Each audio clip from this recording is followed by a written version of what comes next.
అదరగొట్టే కారం రంగు రుచి ఆచి కారం పొడి. ఇలా వైకుంఠం ఆ తిరుమల శ్రీవారి వైకుంఠ ద్వార దర్శనానికి టీటీడీ పకడ్బందీగా ఏర్పాటు చేస్తోంది. సామాన్య భక్తులకి ప్రాధాన్యమిస్తూ ఎలాంటి ఇబ్బందులు లేకుండా చర్యలు తీసుకుంటోంది. ఇంతకీ వైకుంఠ ద్వార దర్శనం ఈసారి ఎన్ని రోజులు కల్పిస్తారు?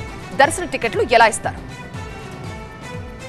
తిరుమల శ్రీవారి వైకుంఠ ద్వార దర్శనాల్లో సామాన్య భక్తులకే పెద్దపీట వేసింది టీటీడీ. డిసెంబర్ 30 నుంచి 10 రోజుల పాటు వైకుంఠ ద్వార దర్శనాలు కల్పించనున్నట్లు టీటీడీ ప్రకటించింది. మొదటి 3 రోజులు సర్వదర్శనాలకు అనుమతి ఉండదు. మిగిలిన 7 రోజులు సాధారణ భక్తులకే పూర్తి స్థాయిలో దర్శనం ఉంటుంది. జనవరి 2 నుంచి 8 వరకు పరిమిత సంఖ్యలో టోకెన్ దర్శనాలుంటాయి. అంటే 300 రూపాయల టికెట్లు 15,000, శ్రీవాణి దర్శన టికెట్లు 1000 కేటాయించినట్టు టీటీడీ ప్రకటించింది.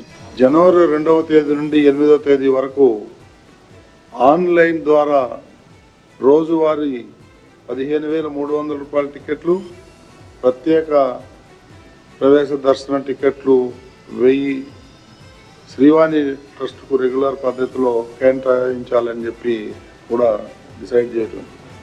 సీఎం చంద్రబాబు ఆదేశాల మేరకు సామాన్య భక్తులకు ప్రాధాన్యత ఇస్తూ టీటీడీ ఏర్పాట్లు చేస్తోంది. 10 రోజుల్లో 182 గంటల పాటు వైకుంఠ ద్వార దర్శన తలుపులు తెరిచే ఉంటాయి.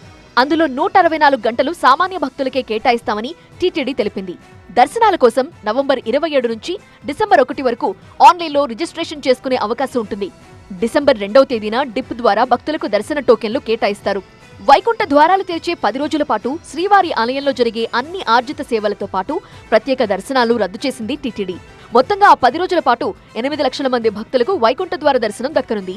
ఇక పరకామణిలో చోరీ కేసును నిష్పక్షపాతంగా విచారణ జరిపి బాధ్యులపై కఠిన చర్యలు తీసుకోవాలంటూ టీటీడీ తీర్మానం చేసింది.